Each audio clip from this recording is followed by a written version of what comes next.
There's a wall in London that refuses to die, 14 feet high. Brick the color of dried blood. You can walk up to it right now, in a narrow passage called Angel Place, just off Borough High Street. Put your hand on it. Feel the cold. Feel the texture. You're touching the last physical remnant of a machine that ran for 31 years, processing thousands of lives. And here's the part that should make your blood run cold. It cost £8,000 to build. In today's money, about £1.2 million. When they finally shut it down and sold it at auction, the whole thing, every brick, every gate, every room where families lived in captivity, went for £5,100.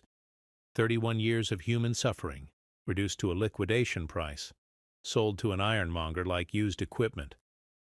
This is the Marshalsea, London's debtors' prison, where children grew up behind locked gates because their fathers couldn't pay bills, where families were imprisoned together, where the building itself became a business model, extracting fees for survival from people who had nothing left to give. Charles Dickens spent part of his childhood here.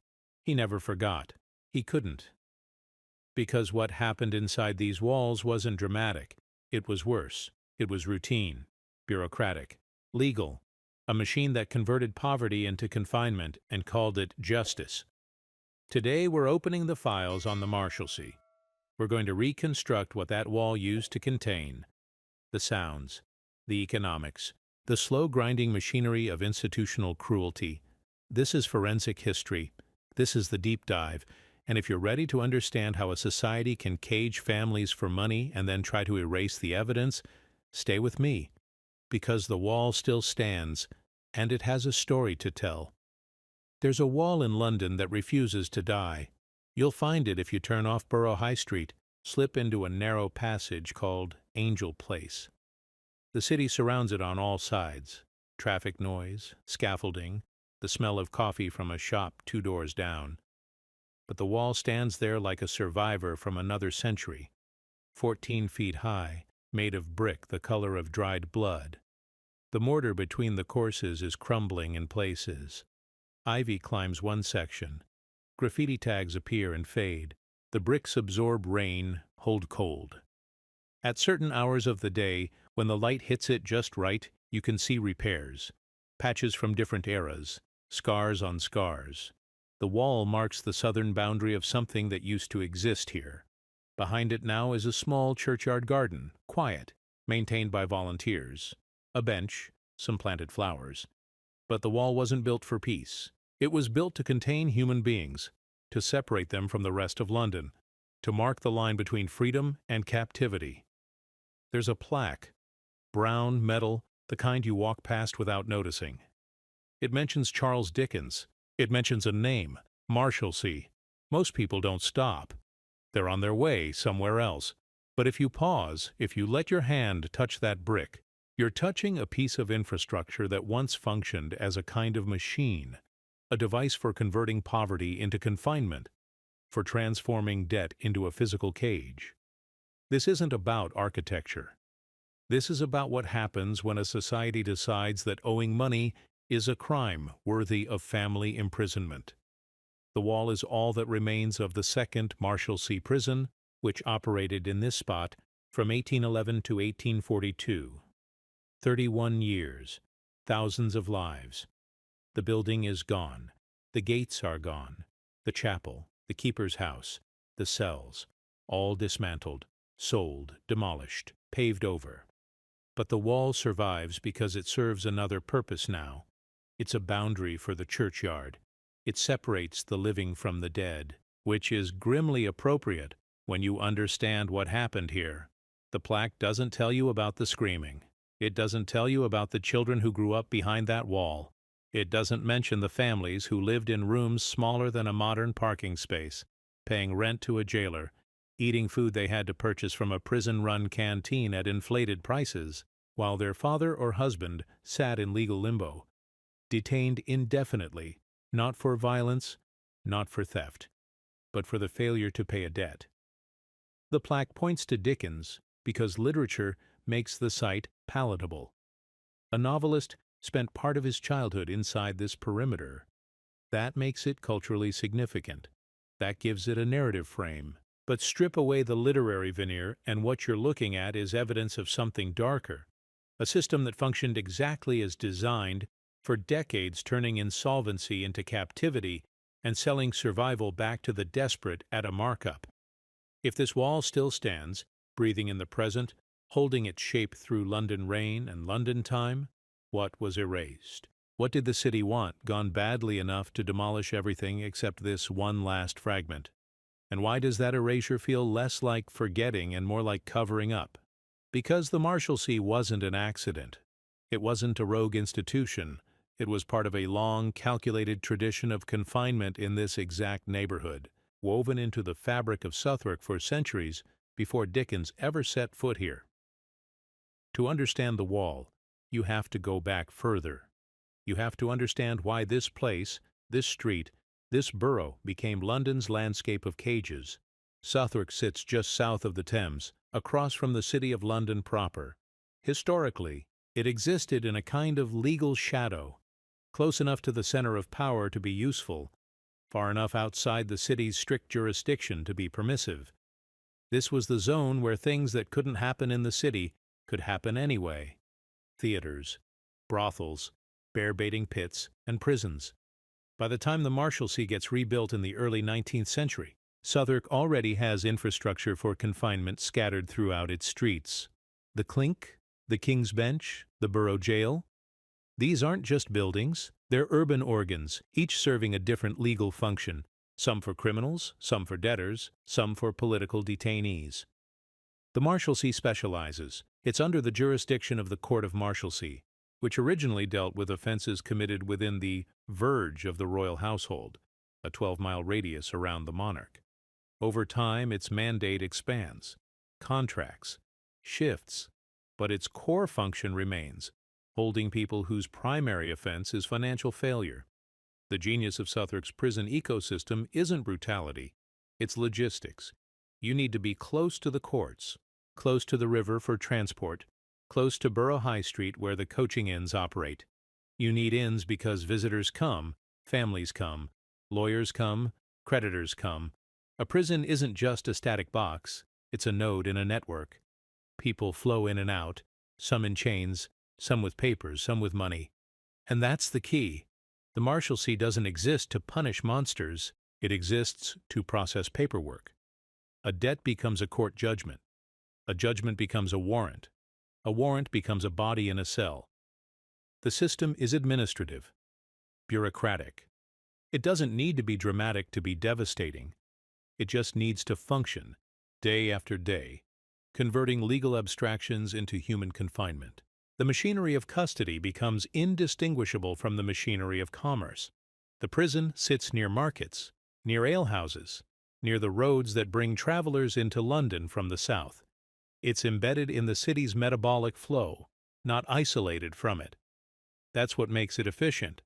And efficiency, in this context, means the ability to hold hundreds of people in a state of indefinite suspension. Alive, but not free.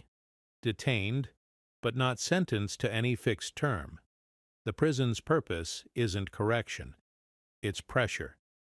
The debtor sits inside until someone outside pays. That's the mechanic. Simple, brutal, sustainable.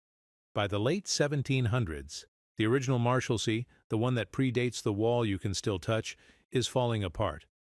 The building is rotting, literally. Stone crumbles, wood warps, damp seeps through walls. The infrastructure can't support the volume of human misery it's expected to warehouse. Reformers tour the site and leave with reports full of words like ruinous, insecure, wretched. But here's the thing. Decay doesn't trigger abolition. It triggers renovation. In 1799, the government makes a decision. Not to close the Marshalsea, to rebuild it, to improve it, to make the machine more durable, more efficient, more capable of performing its function without the inconvenience of visible collapse. The new site is chosen about 130 yards south of the old one, on land connected to the White Lion prison and the Borough Jail complex. This isn't coincidence. This is consolidation. Clustering institutions of confinement in one district creates economies of scale, shared infrastructure, shared guards, shared suppliers, shared silence. The planning process unfolds with bureaucratic precision. Surveys, cost estimates, architectural drawings. The new Marshalsea will be a modern facility, rationalized, organized, equipped with the latest thinking on how to hold human beings in captivity without generating the kind of scandal that forces Parliament to intervene. The irony is sharp enough to cut. You don't rebuild a debtor's prison because it failed. You rebuild it because it worked. It worked at producing exactly the outcome it was designed to produce: fear, compliance, and a steady stream of fees extracted from people who can least afford them. The decision to reconstruct carries an implicit message. This system is not a mistake. It's policy. It's not a temporary measure until society finds a better solution. It is the solution, at least in the eyes of those who legislate, who profit, who never imagine themselves on the wrong side of that wall. So they build. The construction happens between 1800 and 1811, brick by brick, gate by gate. The final tally: £8,000. In today's currency, adjusted for inflation, that's approximately £1.2 million. Not a vast fortune by government standards, but significant enough to indicate commitment, significant enough to justify filling the place with bodies once it's complete. £8,000 of brickwork, iron for the gates, stone for thresholds, timber for doors, labor costs, material transport. The whole enterprise calculated, budgeted, approved. Somewhere in a government ledger, an accountant wrote down the number, 8,000. And somewhere else, someone signed off on the project, knowing exactly what it would be used for. The prison opens in 1811. The architecture reflects a kind of institutional clarity. There are two primary sections: one for Admiralty prisoners, individuals detained under the jurisdiction of the Admiralty Court, often related to maritime disputes, and one for debtors.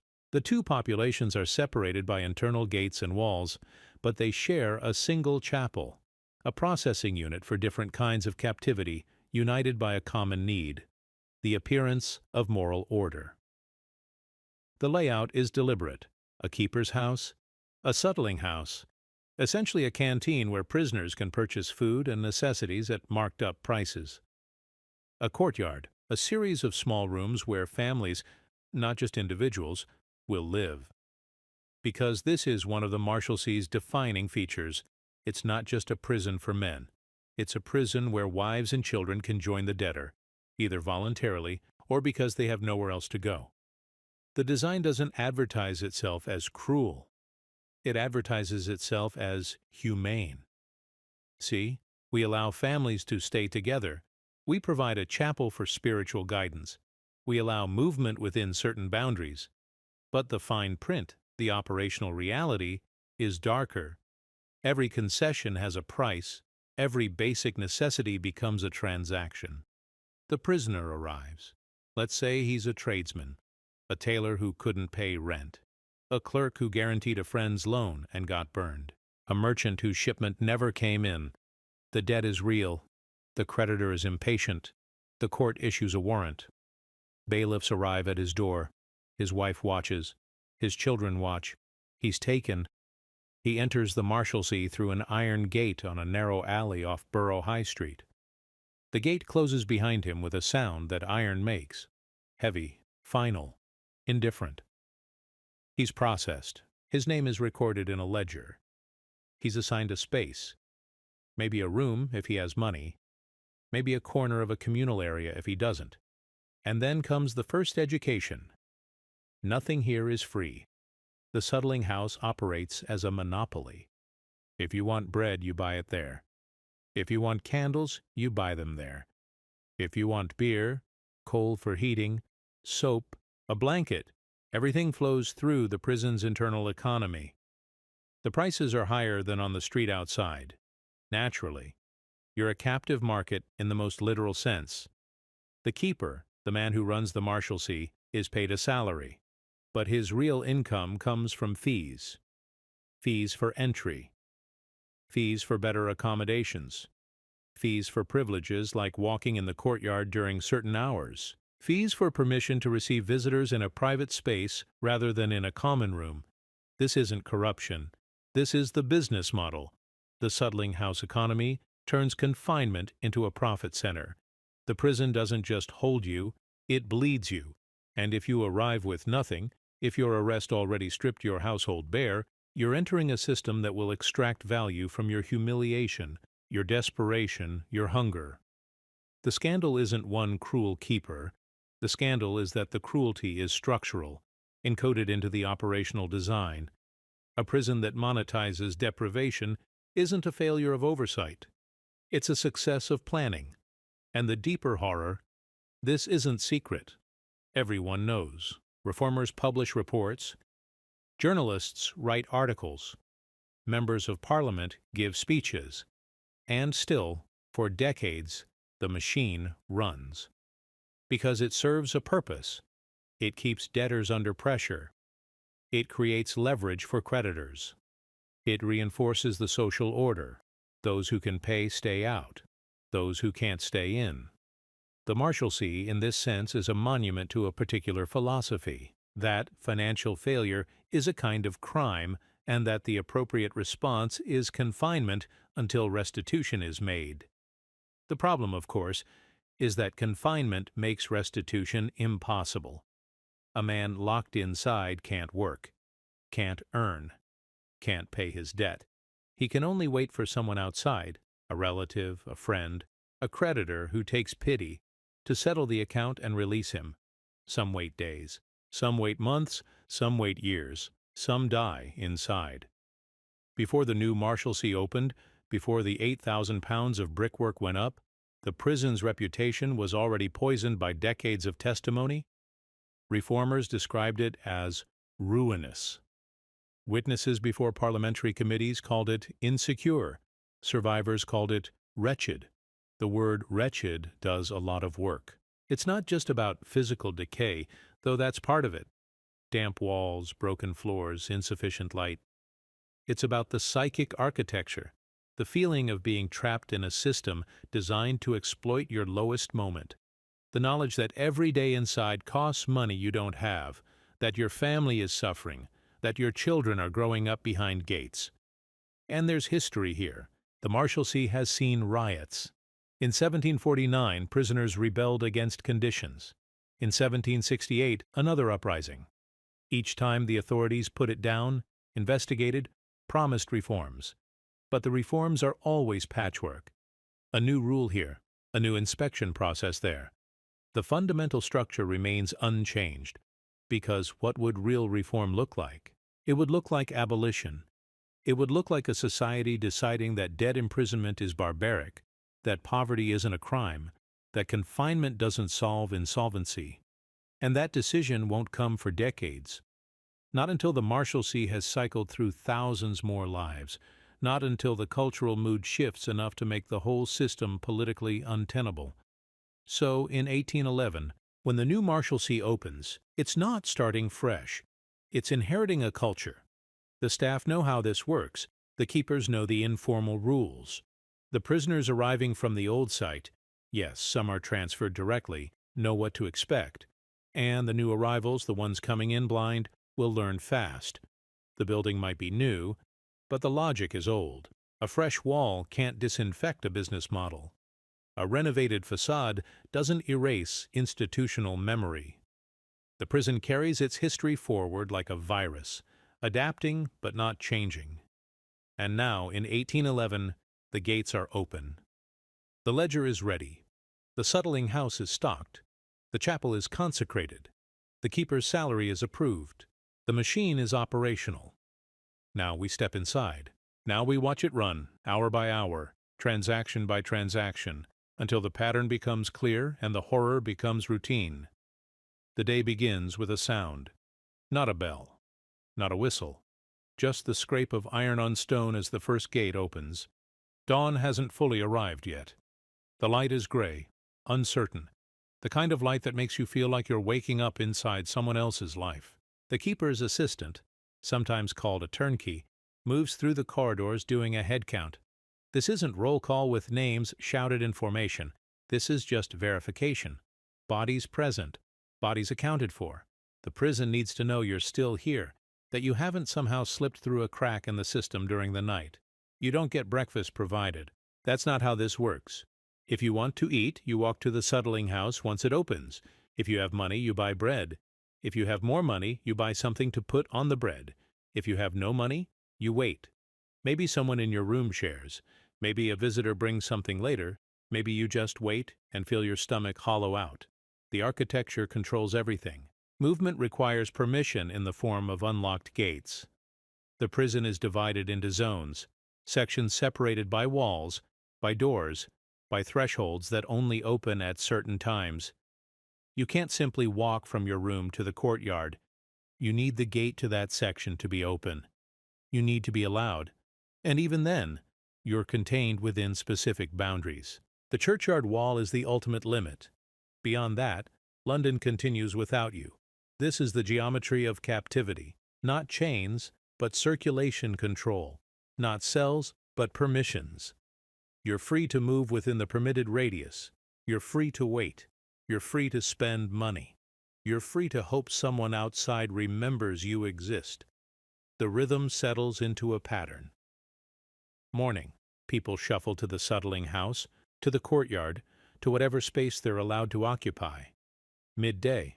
Visitors might arrive, wives who live outside, children who've been sent to errands, lawyers carrying papers.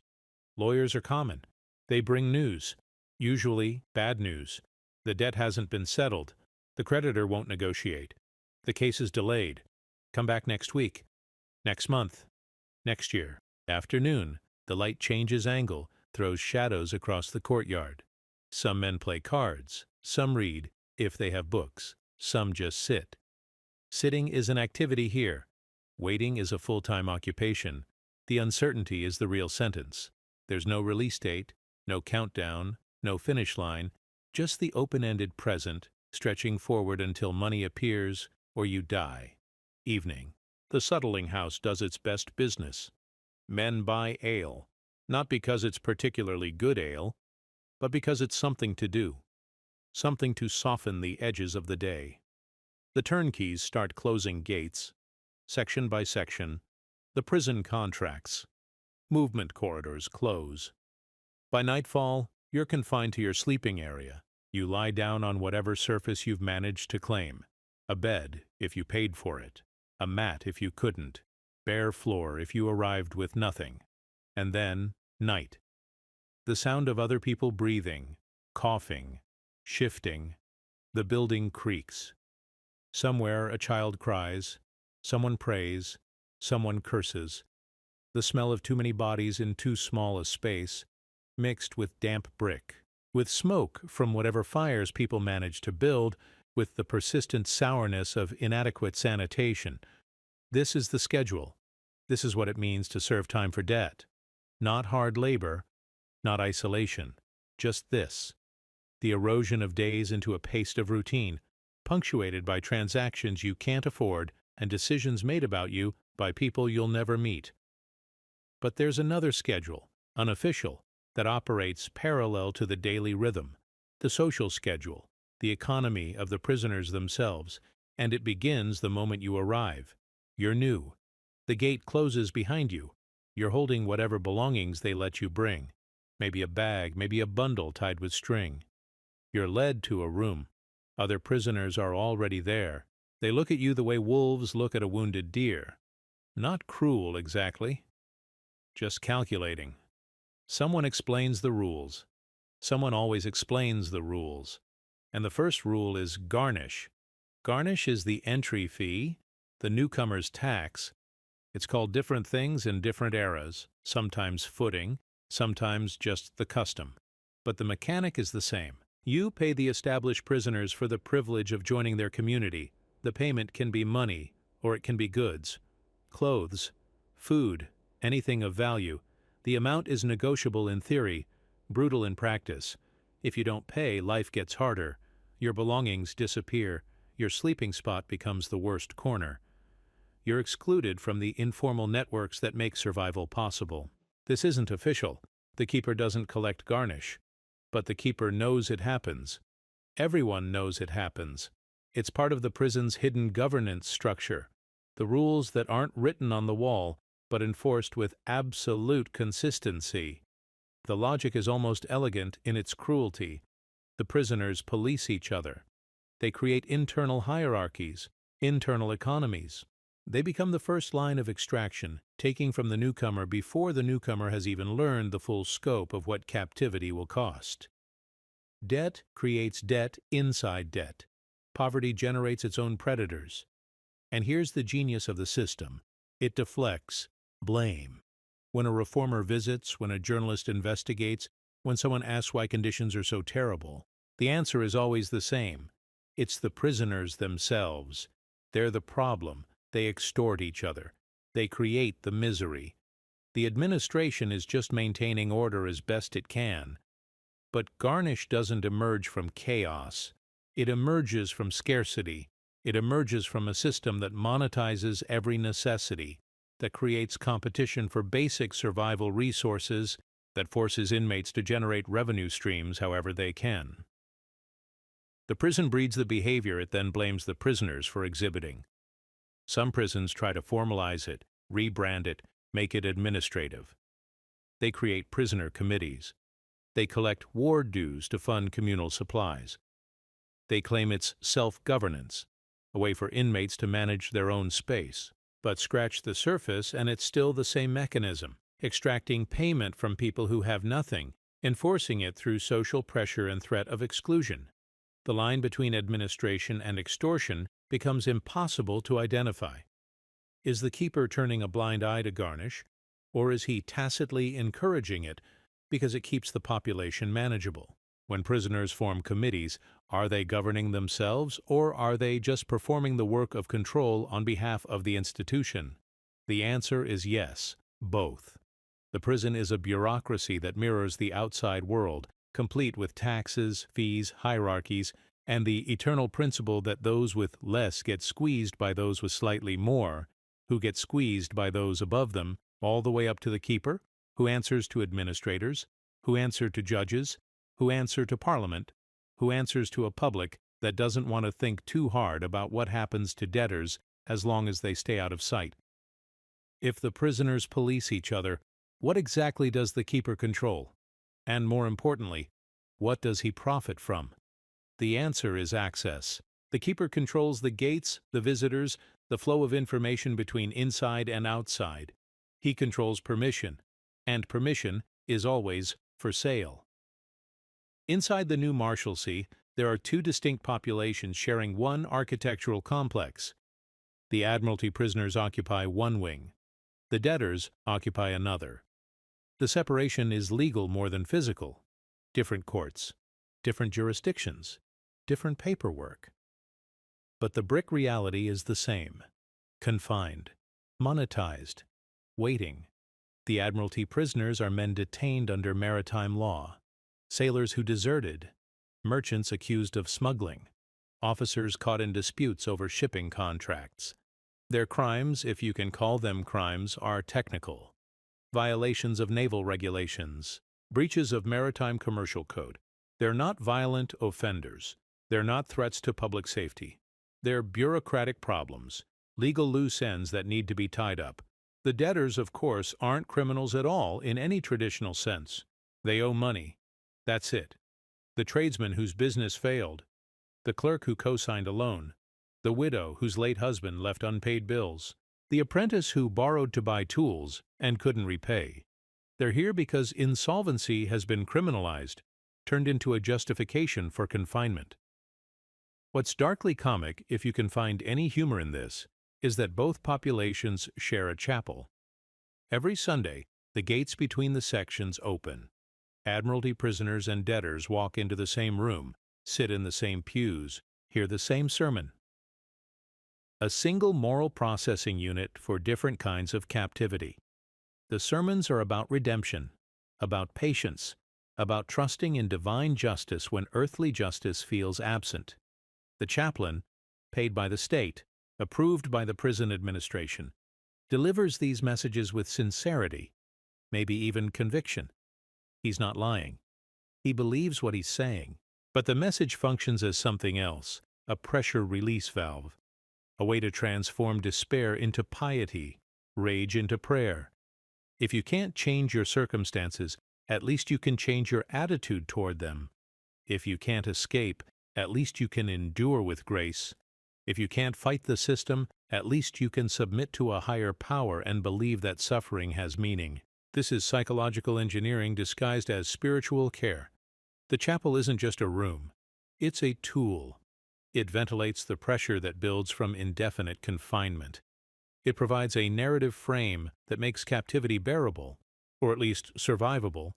It says, this is a test. This is temporary. This is part of a larger plan. And maybe for some, that helps. Maybe for some, the ritual of worship provides genuine comfort.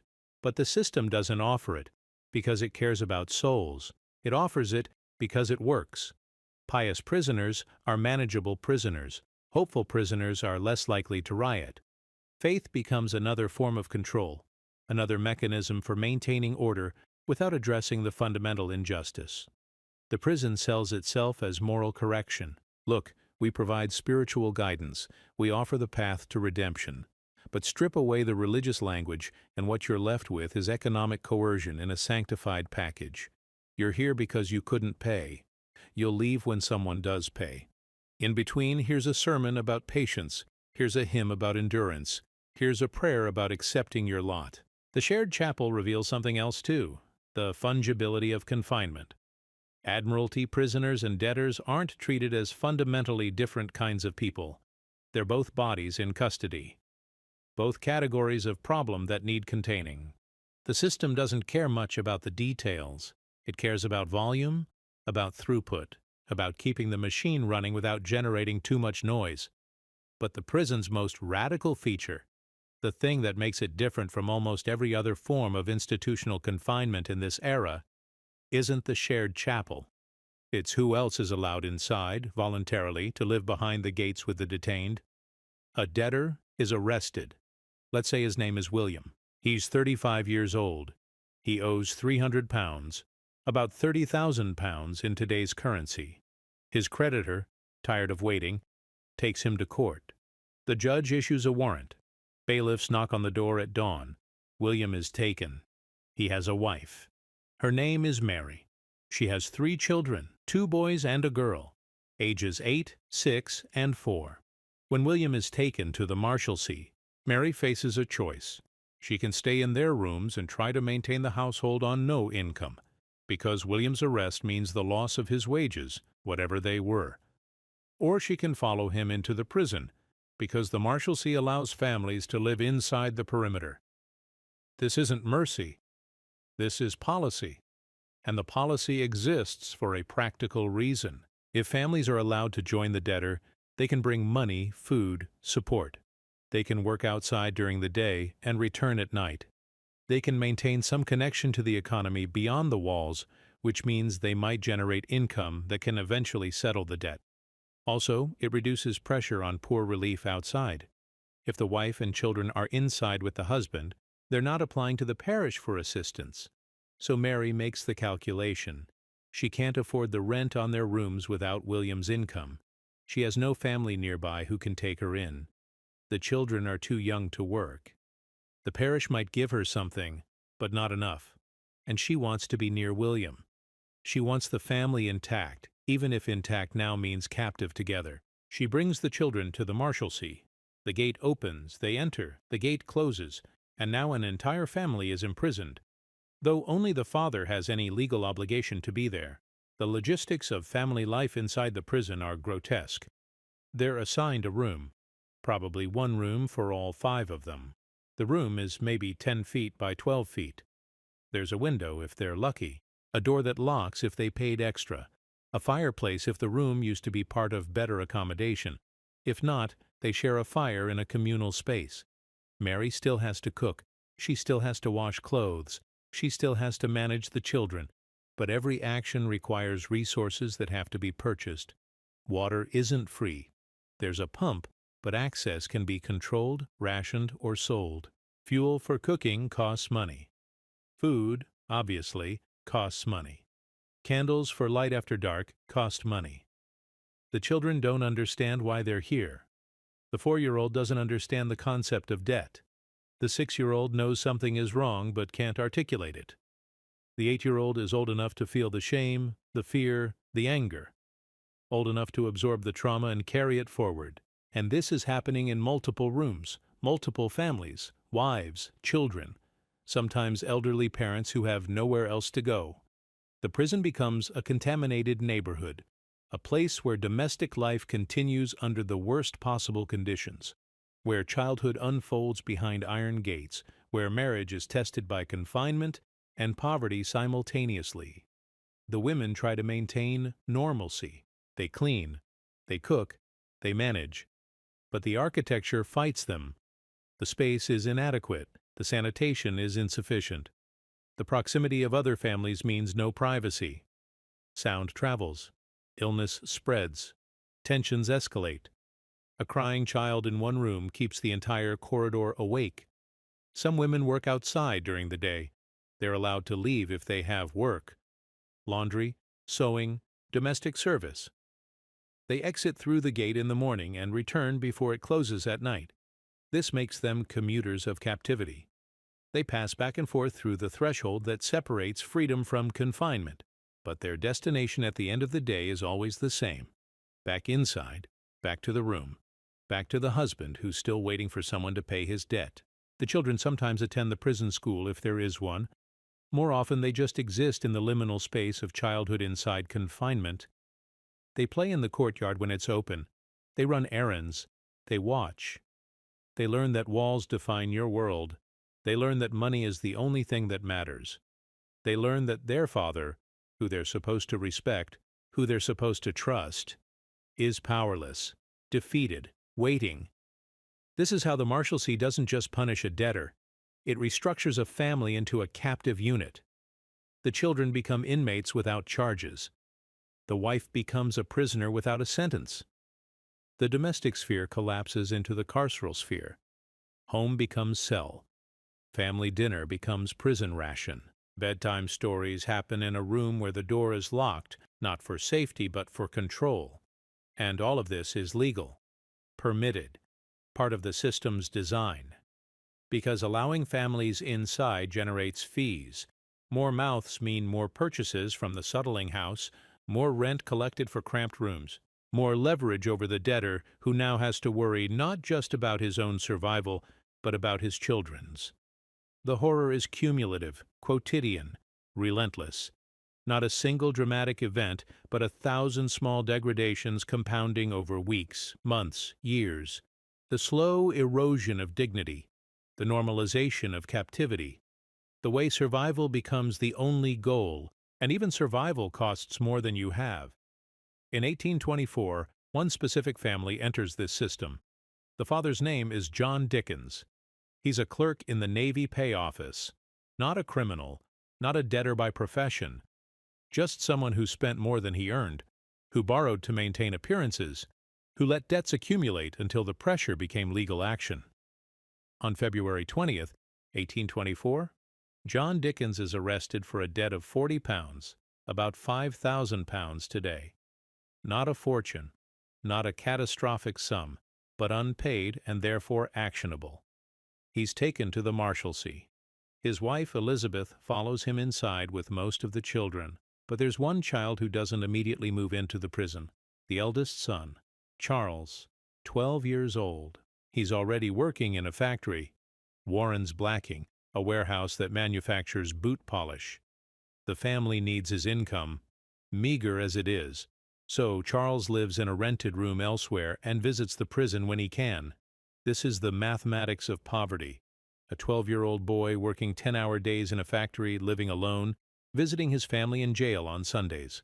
This is what it looks like when a household dismantles itself piece by piece, converting its assets, including the labor of children, into whatever currency can keep everyone alive.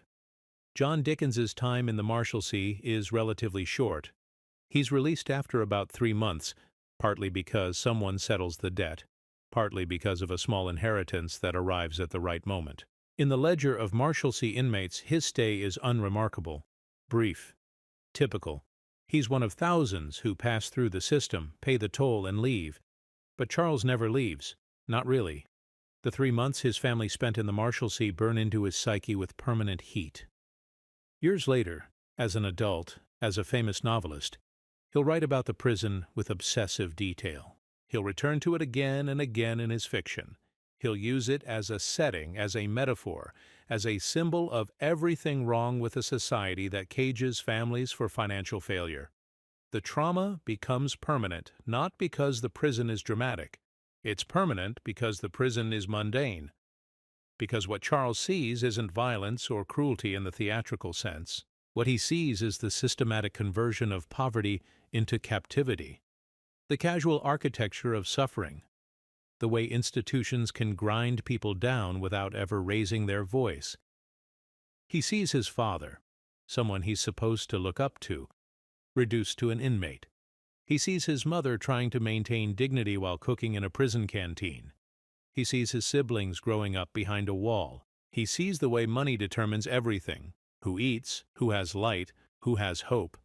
And he's on the outside mostly, working in a factory, pasting labels on bottles of shoe polish, watching other children work beside him, children who've also fallen through the cracks of a system that has no safety net for the poor. He's living the education that will make him the most ferocious social critic of Victorian England. But for now, in 1824, he's just a boy visiting a prison where his family lives, walking through the gate, sitting with them in their room, leaving before dark to go back to his own rented corner of London, carrying the weight of being the one who's out, who's free, who's working, while everyone else he loves is inside. The Dickens family's release doesn't erase the experience. John will stumble into debt again. The family will face eviction, pawning, scrambling. But Charles will remember. He'll remember the gate, the wall, the sound of iron, the way his mother looked when she tried to smile at him in a room that smelled like damp brick and too many people. He'll remember, and eventually, he'll write. And his writing will turn the Marshalsea into something it never was when it was operational: a symbol, a character, an indictment. But that's later.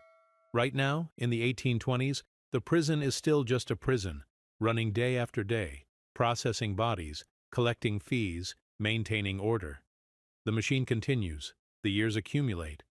1815, 1820, 1825, 1830. The names in the ledger change. The faces change. But the structure remains constant. The architecture, the economy, the rhythm. And beneath the routine, something else is building. Not a dramatic crisis. Not a sudden collapse. Just the slow accumulation of disease risk, of despair, of human consequences that stack up like sediment.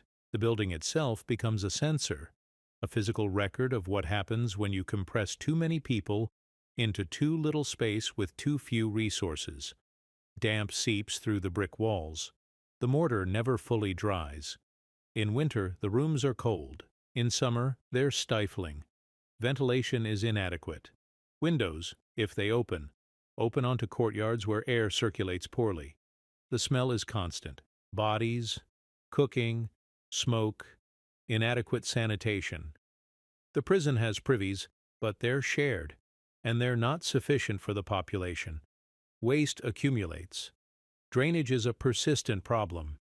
The proximity to the churchyard, that wall you can still touch today, is a constant reminder. The boundary between the living and the dead is permeable. Disease doesn't respect barriers. Tuberculosis thrives in these conditions. So does typhus. Cholera, when it reaches London, finds fertile ground in crowded, unsanitary spaces. The prison doesn't need a single dramatic outbreak to be a death sentence. It just needs to exist as it is. Poorly ventilated, overcrowded, inadequately maintained, and sickness becomes endemic. A cough that doesn't stop, a fever that lingers, a child who gets weaker week by week until they're not weak anymore. They're gone. No one keeps comprehensive mortality statistics for the Marshalsea. There's no official count of how many people die inside or shortly after release. But death is present. You can hear it in the coughing that echoes down corridors. You can smell it in the air. You can see it in the way people look at each other, calculating who's next, who's sick, whether you're far enough away to be safe. The churchyard is right there, on the other side of the wall. The dead go out through one gate while the living come in through another. The proximity is psychological warfare. Every burial is a reminder. Every funeral procession that passes by is a preview. And the prison's fatal flaw becomes clear, not in a single moment, but through accumulated evidence. Confinement doesn't solve insolvency. It can't. A debtor locked inside can't work, can't earn, can't generate the money needed for release. The system creates a permanent underclass of captives, held in suspension, waiting for rescue that often never comes. The only thing the prison produces reliably is suffering and secondary economies of suffering, the garnish collected by prisoners, the fees extracted by keepers, the inflated prices charged by the settling house. Suffering becomes a commodity, a resource to be harvested, a fuel that keeps the machine running. The quiet cracks accumulate, not structural cracks in the building, though those exist too, but fractures in the logic that's supposed to justify the system. If imprisonment for debt doesn't result in debt repayment, what's the point? If confinement produces only more poverty, more illness, more trauma, why continue? The answer, unstated but operative, is control. The prison exists to pressure debtors and creditors both, to create consequences, to enforce a social order where financial obligations must be met, or suffering follows. The system isn't interested in rehabilitation, it's interested in leverage. But by the late 1830s, the outside world begins to shift. Reformers gain traction, newspapers publish exposés. Members of Parliament who once voted to fund prisons start questioning whether debt imprisonment achieves anything useful. The public mood, slowly, incrementally, begins to turn. The Marshalsea, without realizing it yet, is approaching obsolescence. Not because it's failing, because it's succeeding at exactly what it was designed to do, and a society on the edge of changing its values is starting to find that design intolerable. The prison doesn't know it's dying. The gates still open and close. The ledger still records names. The settling house still sells bread at markup. But the cultural ground beneath the institution is eroding, and soon the erosion will reach a critical mass. Soon, Parliament will stop asking whether the prison runs efficiently and start asking whether it should run at all. The shift doesn't announce itself with trumpets. It happens in committee rooms, in pamphlets, in newspaper columns that most people don't read all the way through. But the pressure is building, and institutions that survive by staying invisible start to become visible in ways they can't control. By the 1830s, the intellectual case against debt imprisonment is gaining weight. Reformers publish studies showing that locking people up for insolvency doesn't increase repayment rates. Economists point out that you can't extract labor from someone in a cage. Moralists argue that punishing poverty is barbaric. Religious leaders, some of them, the ones who actually visit prisons, start asking uncomfortable questions about systems that trap children behind walls for their fathers' debts. The Marshalsea becomes an example in these debates. Not the only example, there are other debtors' prisons across England, but a useful one. It's in London. It's accessible to journalists and reformers. It has a long, documented history of misery. And increasingly, it has survivors willing to tell their stories. The testimony accumulates. A man describes arriving with a small debt and leaving, years later, with a larger one because the prison itself generates costs faster than any outside help can cover them. A woman describes watching her child die from fever in a room with no ventilation, no medicine, no hope. A former keeper, dismissed or retired, admits under questioning that the fee system was designed to extract maximum revenue from captive populations. None of this is new information. Reformers have been saying these things for decades. But what changes is the audience. Parliament, which once viewed debt imprisonment as a necessary tool of commercial discipline, starts to see it as a liability, an embarrassment, a system that costs political capital without delivering results. The prison's operational paradox becomes impossible to ignore. If inmates can't earn money while confined, and if confinement itself generates new debts through fees and living costs, then the system is a closed loop of poverty production. It doesn't solve the problem, it perpetuates it. It takes financial failure and converts it into multi-generational trauma. And there's another factor: economic. The commercial world is changing. Credit systems are evolving. Bankruptcy laws are being debated. There's growing recognition that businesses need mechanisms for failure that don't involve caging the merchant. That risk is inherent to commerce, and that locking up every failed tradesman doesn't create a healthy economy. It just creates a population of captives who can't participate in economic life. The Marshalsea's greatest enemy isn't a riot, it isn't a scandal, it's relevance. The institution survives as long as society believes it serves a function. Once that belief erodes, once the public mood shifts from "debtors deserve punishment" to "this is cruel and pointless," the prison becomes indefensible. By the early 1840s, the momentum is unstoppable. Parliament debates, committees investigate, proposals circulate. The language is bureaucratic, always bureaucratic, but the intention is clear. The era of debt imprisonment is ending. Not because the system suddenly became cruel.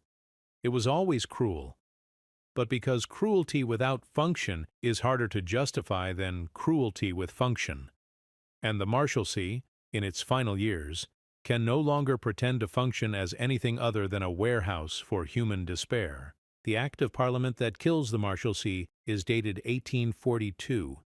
The formal title is long, technical, forgettable.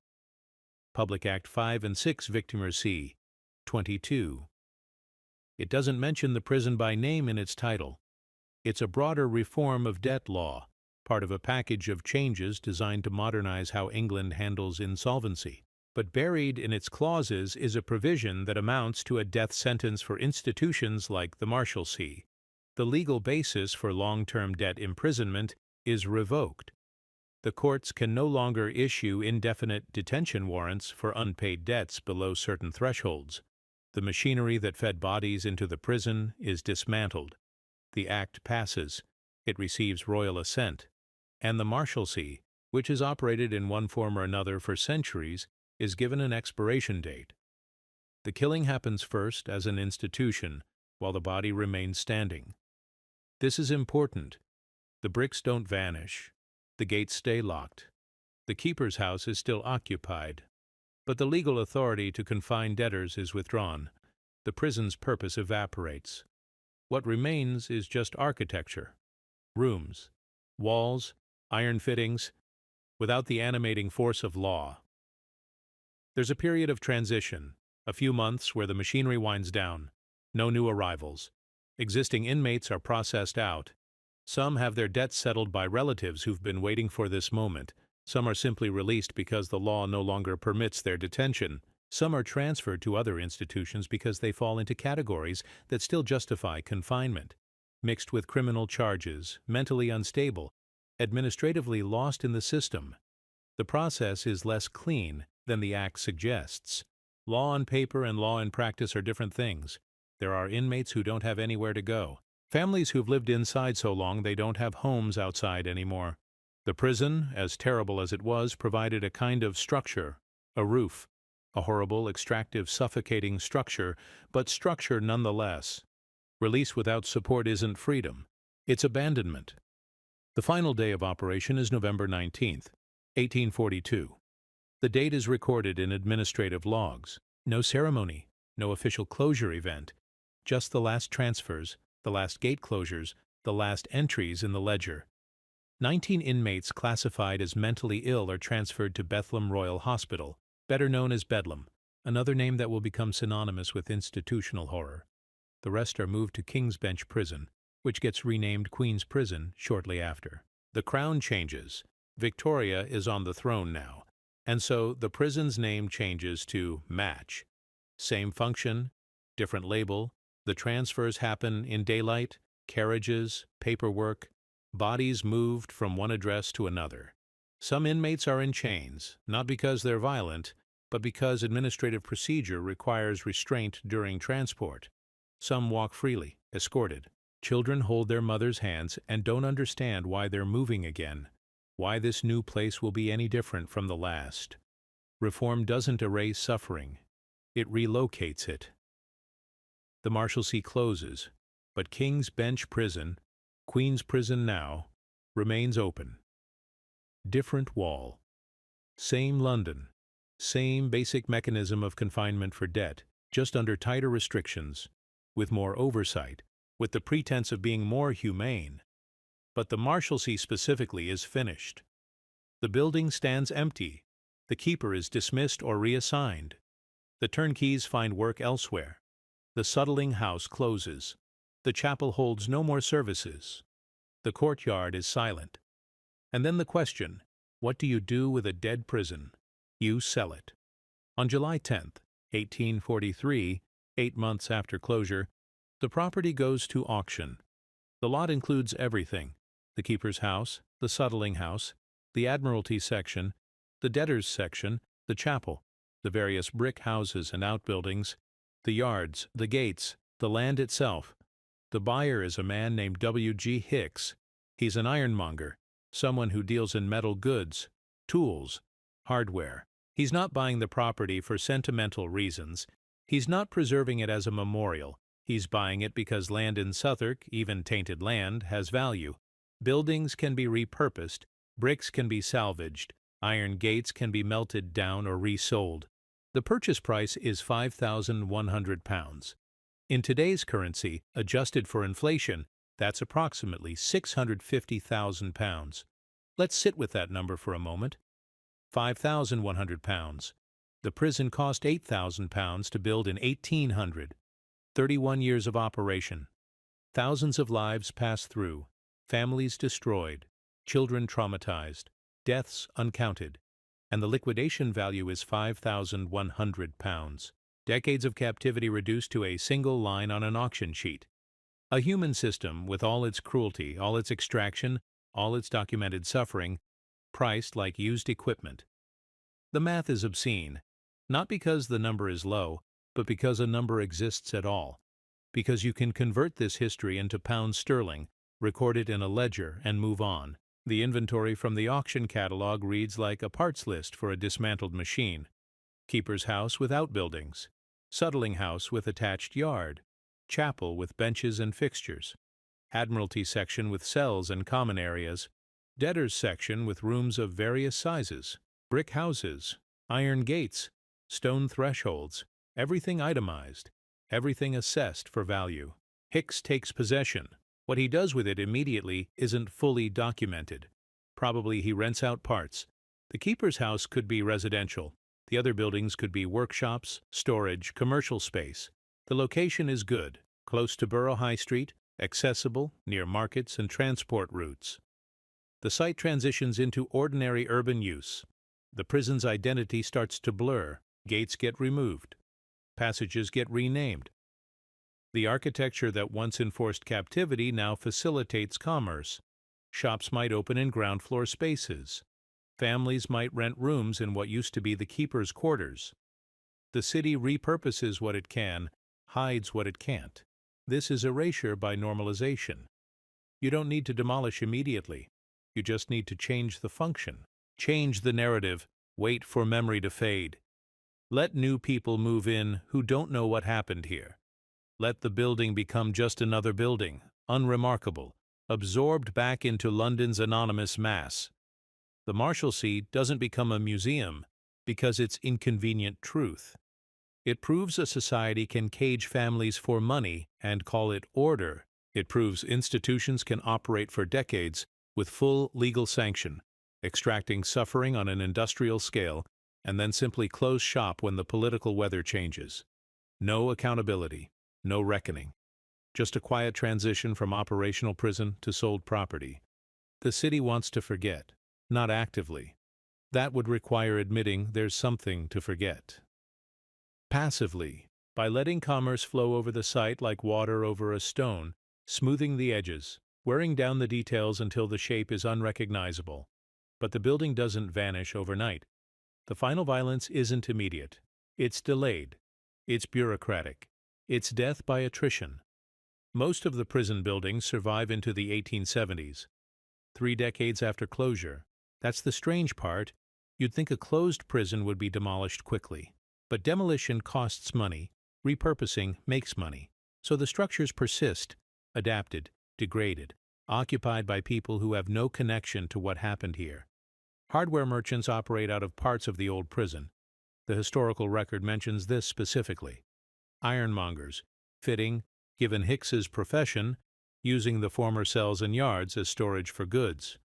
Metal fittings, tools, nails, chains probably. The irony writes itself. Why does it take so long? Partly property use, partly industrial needs, partly just the slow metabolism of urban redevelopment. London doesn't destroy history with dramatic gestures. It outgrows it. Buildings fall into disrepair naturally. Landlords decide the cost of maintenance isn't worth the rental income. Developers identify the land as more valuable empty than occupied. And then finally, the demolition crews arrive. The 1870s see most of the Marshalsea torn down, brick by brick. The reverse of construction. Walls collapse. Timber is hauled away. Stone gets salvaged for other projects. Foundations might remain underground. They're hard to remove, and unless you're digging deep, there's no reason to extract them. But here's the question that should haunt anyone walking through Angel Place today. If everything was demolished, why does one wall survive? The wall you can touch. The wall that still stands, 14 feet high, brick the color of dried blood. Why that wall? Why that fragment? The answer is functional, not sentimental. The wall survives because it serves another purpose. It's the southern boundary of the churchyard. When the prison was demolished, the church needed a wall, so that wall stayed. Not as a memorial, not as a monument, just as infrastructure, a boundary between sacred ground and the secular city. The wall is Grade 2 listed now, officially protected as a historical structure. But the protection came much later, in the 20th century, when preservationists started cataloging London's architectural heritage. The listing recognizes it as a churchyard boundary wall of mid-18th to early 19th century date. The language is careful, neutral. It mentions the Marshalsea, but only in passing. The wall's historical significance is acknowledged, but not emphasized. You can read this as bureaucratic caution, or you can read it as continued erasure. The wall survives under a different label, like a witness living under an alias.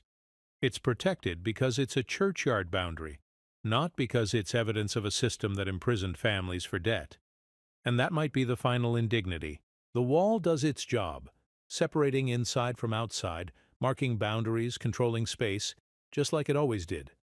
But now it's officially recognized for everything except what it actually is. The last physical remnant of an institution designed to extract suffering from poverty. Still, it's there. You can go to Angel Place, you can put your hand on the brick, you can feel the texture, the temperature, the solidity. You can trace the mortar lines, you can see where repairs were made, where different eras of brick join imperfectly. And if you stand there long enough, if you let the city noise fade into background, you can almost hear what this wall used to contain. Not screaming, not violence, just the low hum of human beings living in captivity. Breathing, waiting, hoping, despairing. The sound of children growing up behind a gate. The sound of wives cooking in impossible conditions. The sound of men sitting in rooms with nothing to do but calculate debt they can't repay. The wall heard all of it. The wall witnessed decades of it, and the wall remains silent, doing its job, holding its shape through rain and time and the city's relentless attempt to move forward without looking back. The question now isn't why the wall survives. The question is, can we reconstruct what it contained? Can we rebuild the prison in our minds, using the wall as an anchor point, using documented dimensions and floor plans, using descriptions from survivors and reformers and the cold administrative records that tracked human beings like inventory? Can we create a soundstage of confinement? An audio map of what life felt like inside the perimeter? Start with the wall as your reference point, 14 feet high, running north-south. That's the eastern boundary. The prison extended west from there, occupying roughly the footprint that's now partly church property, partly urban passage, partly erased. The main gate was on a narrow alley off Borough High Street. Not the grand street itself, prisons don't advertise, but a side passage. The gate was iron, heavy. When it closed, the sound would carry, a metal-on-metal clang that echoed off brick walls. That sound marked transitions, entry, departure, lockdown at night, release in morning. The gate had a voice, and everyone inside learned its schedule. Inside the gate, a courtyard. Not large, maybe 40 feet across, paved with stone or packed earth, surrounded by buildings on 3 sides, keeper's house, administrative offices, entrances to the prisoner sections. The courtyard is where people gathered during daylight hours when gates were open, where visitors met inmates, where children played, if you can call it play, where men stood and smoked and talked and waited. The acoustics of the courtyard would be particular. Brick walls on 3 sides creating partial enclosure, sound bouncing back, conversations overlapping, footsteps on stone, the scrape of a chair, a child's voice, a cough. All of it contained, reflected, amplified by the architecture. Move deeper. The debtors section. A series of rooms arranged along corridors. 2 or 3 stories, probably. Narrow hallways. Doors close together. The corridor is brick, walls, floor maybe, ceiling definitely. In rain you'd hear water dripping. In summer the air would be thick, stale, motionless. In winter, cold would seep through stone and settle in your bones. Each room has a door, wood, iron fixtures, a lock that works from the outside, controlled by the turnkey. When the door closes, you hear the bolt slide. When it opens, you hear hinges that haven't been oiled. These sounds become routine, background noise, but they're also markers of power. Every sound of metal on metal reminds you. Someone else controls whether you can leave this room. Inside the room, let's say you're in a family room, 10 by 12 feet. The sounds are domestic but distorted. A woman cooking over a small fire. The hiss of fat in a pan. A child asking a question. An adult answering. Voice tired. The scrape of a spoon against a pot. These are normal household sounds, but they're happening in a space that's also a cell, and that duality creates a kind of acoustic dissonance. At night, the sounds multiply. You're lying down, on a bed if you paid for it, on the floor if you didn't. You hear other families through the walls. Brick doesn't fully block sound. You hear coughing, always coughing. Tuberculosis spreads in conditions like this, and the cough is a constant presence. Wet, deep, sometimes violent, sometimes ending in silence that's worse than the sound. You hear arguments, money arguments. How are we going to pay? Where will it come from? What do we do tomorrow? The same arguments in multiple rooms, multiple voices, the desperation blending into a chorus. You hear prayers, murmured, fervent, desperate.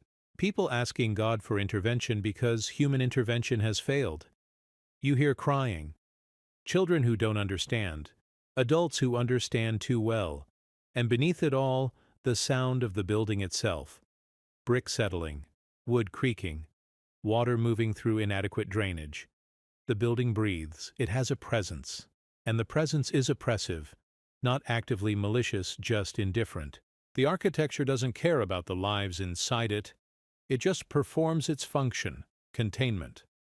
The chapel is different. On Sundays, gates open, and both sections, Admiralty and Debtors, converge. The chapel has better acoustics than the residential sections. It was designed for speech, for singing, for the projection of moral authority. The chaplain's voice carries. The sermon echoes off stone. Hymns rise and blend. For an hour, maybe 2, the prisoners become a congregation. The sound is collective, unified, But underneath the hymns, you can still hear the coughs, the shuffling, the exhaustion, and then the service ends. The gates close again. The sections separate. The sound fragments back into individual cells, individual families, individual despair. The scariest part of the soundstage isn't screaming, isn't violence. It's normal conversation echoing under the knowledge that nothing ends without money. It's the sound of routine, daily, repetitive, grinding, inside a system that promises no resolution. It's the sound of a child asking, "When can we leave?" and a parent not having an answer. It's the sound of iron gates closing again and again, marking days that blur into months, that blur into years. It's the sound of silence in a room where someone used to be, where illness took them, where death became the only release.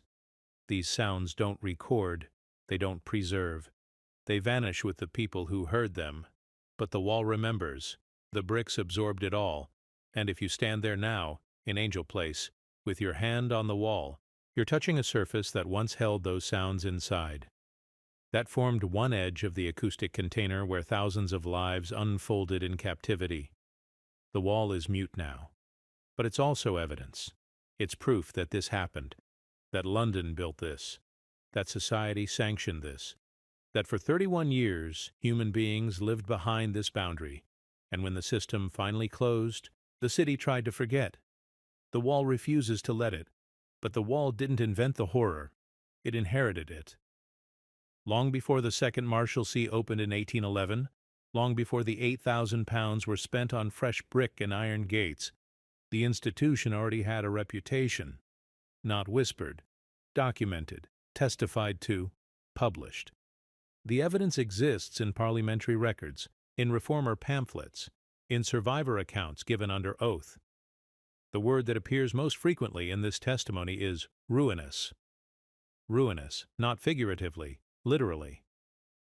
The first Marshalsea, the one that operated before the rebuild, the one that stood roughly 130 yards north of the current wall, was described by investigators as structurally unsound. Walls crumbling, floors rotting, ceilings that leaked, windows broken or missing. The building was falling apart, and falling apart around people who were legally required to stay inside. A parliamentary committee visits in the 1790s. They tour the facility, they take notes, they interview prisoners. The language in their report is careful. This is government documentation, so it maintains bureaucratic tone. But the substance is damning. The prison is in a ruinous state. Security is inadequate. Conditions are wretched and injurious to health. Wretched. That's the other word that repeats. Not just uncomfortable, not just unpleasant. Wretched. A word that suggests active suffering, systematic degradation. A word that acknowledges this isn't just unfortunate architecture. This is an environment designed, through neglect or intent, to break people down. And here's what matters. This testimony comes before the rebuild, before 1811, before the new Marshalsea, which means the cruelty doesn't originate with the second prison. It's inherited. It's baked into the institution's DNA, carried forward from one structure to the next like a genetic defect. The reformers who tour the old Marshalsea describe rooms packed beyond capacity. Families living in spaces meant for single occupants. Multiple households sharing a single room, dividing it with hanging cloth or chalk lines on the floor. Privacy doesn't exist. Sanitation barely exists. Ventilation is a luxury. They describe the smell, the omnipresent staleness of too many bodies, too little air circulation, waste systems overwhelmed by volume. They describe the noise, constant, chaotic, the sound of desperate people living on top of each other with no escape. They describe children. Always they mention the children, growing up in corridors, sleeping on floors, eating whatever scraps their parents can afford or beg. Absorbing trauma like sponges absorb water, passively, totally, with effects that will manifest for the rest of their lives. The investigators make recommendations: improve ventilation, reduce overcrowding, increase oversight of the keeper's fee system, provide basic necessities without charging inmates, Separate families with children from the general population. Establish health inspections. Some recommendations get implemented, most don't. Because the fundamental problem isn't lack of knowledge, it's lack of will. Everyone knows the Marshalsea is wretched. The question is whether anyone with power cares enough to change it. And the answer, for decades, is no, or not enough, or not in ways that matter. Instead, what you get is a pattern. Pressure builds. Conditions deteriorate. Prisoners protest. Authorities respond with minimal intervention. Things settle. The cycle repeats. 1749. A riot. The details are sparse in the historical record. Riots in debtors' prisons don't generate the same documentation as riots in criminal facilities. But the outline is clear. Prisoners rebel against conditions, against fees, against the arbitrary power of keepers, against the whole apparatus of monetized suffering. The riot is put down. Order is restored. An investigation follows. Promises are made. Some small reforms might be implemented. And then the institution continues operating with the same basic structure intact. 1768. Another riot, 19 years later. Different prisoners, same grievances. The debt population has turned over completely. The people who rioted in 1749 are either released or dead by 1768, but the system produces the same pressures, so the response is the same. This is institutional pathology, a recurring pattern that suggests the problem isn't individual bad actors, it's the design. The system creates conditions that generate revolt, then suppresses revolt, then continues creating the same conditions. Pressure, collapse, patchwork reform, repeat. And the patchwork reforms never address the core issue. You cannot solve insolvency through confinement. You cannot extract payment from people who have no capacity to earn. You cannot build a humane system on top of a foundation that treats poverty as criminality. The old Marshalsea staggers into the 1790s, literally falling apart. The decision to rebuild could have been a decision to rethink, to ask, should we even have a debtor's prison? Is this approach working? Are we achieving any goal beyond warehousing the poor? But those questions don't get asked seriously, or they get asked and dismissed, because the Marshalsea serves a purpose for those who have the power to close it, and that purpose isn't rehabilitation or justice. It's pressure, it's leverage, it's the threat that keeps debtors scrambling to pay, that keeps credit tight, that maintains a certain social order. So instead of abolition, you get renovation. Instead of change, you get continuity with better bricks. 1800. The old prison closes. The new one is under construction. The transition period is chaotic. Prisoners transferred, records moved, operations continuing in temporary arrangements. But the cultural DNA transfers perfectly. The keepers who worked the old Marshalsea take positions in the new one. The administrative systems migrate intact. The fee structures, the informal hierarchies, the garnish customs, all of it moves from the rotting building to the fresh one like a parasite finding a new host. Rebuilding doesn't erase culture. This is the fundamental truth that reformers understand but can't seem to make policymakers accept. You can construct new walls, install new gates, create better ventilation, design more rational layouts.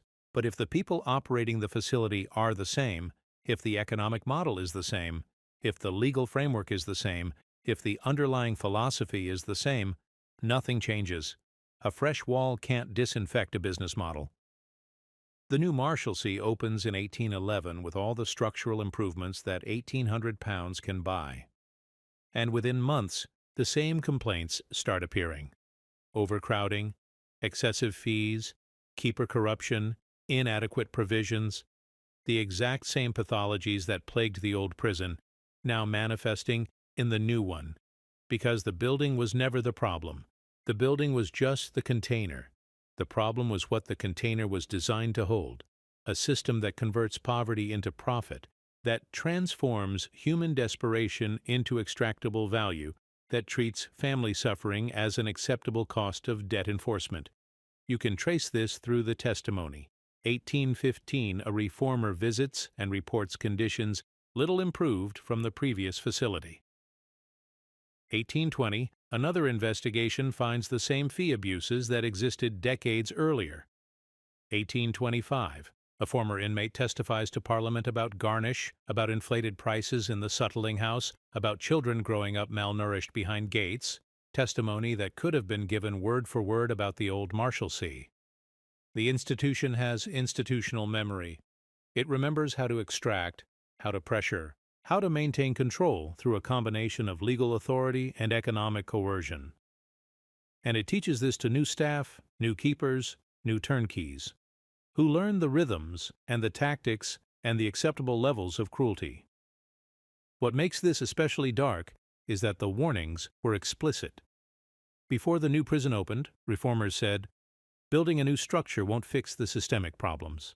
You need to change the laws. You need to change the fee system. You need to change the whole approach to debt and confinement." They said it clearly. They said it repeatedly. They provided evidence. They showed the pattern, and they were ignored. Not because anyone disputed their facts, but because changing the system would mean admitting the system was wrong. And admitting the system was wrong would mean confronting uncomfortable truths about how society treats the poor, about who benefits from their suffering, about what justice really means when applied to financial failure. Easier to build a new prison, easier to promise better oversight, easier to make incremental adjustments while preserving the core mechanism, easier to continue doing what's always been done, just in a cleaner package. So the new Marshalsea opens, fresh brick, strong gates, a chapel with good acoustics, rooms that don't leak, and within those walls, the same machine that operated in the old prison begins running again. The same fees, the same pressures, the same slow grinding down of human beings who committed the crime of being poor. The wall you can touch today, the survivor wall in Angel Place, was built around 1800. It went up as part of this second prison, which means every brick in that wall was placed with full knowledge of what the institution had done in its previous incarnation. Every brick represents a choice to continue, to rebuild, to maintain a system that decades of evidence showed to be ruinous, insecure, and wretched. The wall isn't just a physical boundary, it's a monument to willful ignorance, to the decision to ignore warnings, to dismiss testimony, to rebuild rather than rethink. And now, in 1811, with the fresh paint barely dry, with the new ledgers opened and ready for names, the Marshalsea is operational again. The gates open. The first prisoners arrive. The keeper takes up residence. The Suttling House begins selling provisions at markup. The chapel holds its first service. The machine is running. The question, the one that should haunt anyone who studies this, is simple. If everyone knew this would happen, if reformers predicted it, if survivors testified to it, if the pattern was documented and undeniable, why did it happen anyway? The answer isn't complicated. It happened because the people with the power to stop it had no incentive to stop it, because the suffering occurred behind walls, to people whose voices didn't carry weight in parliamentary chambers, because debt imprisonment served the interests of creditors, of commercial stability, of social control, because changing it would require admitting that society had been wrong for centuries, and institutions resist that kind of admission with every tool they have. So the warnings were filed. The testimony was recorded, the pattern was noted, and then everyone went back to work. Keepers kept extracting fees. Judges kept issuing warrants. Creditors kept demanding confinement. And families kept entering through the iron gate, children in tow, dragging their belongings into rooms that generations before them had found wretched. The new Marshalsea is open. The wall is solid. The gates are locked. The first families are settling into their assigned spaces, learning the rhythm, calculating what survival will cost. Now we clock in. Now we watch the machine run, hour by hour, transaction by transaction. Now we see what happens when a system designed to fail operates exactly as intended. The sun rises over Borough High Street. The gate opens with its particular sound. Metal scraping stone echoes in the alley. A turnkey begins his count. A woman walks to the Suttling House with coins that represent her family's last resources. A child wakes up on a floor and doesn't remember what it feels like to sleep in a real home. The machine is running, and it will run for 31 more years,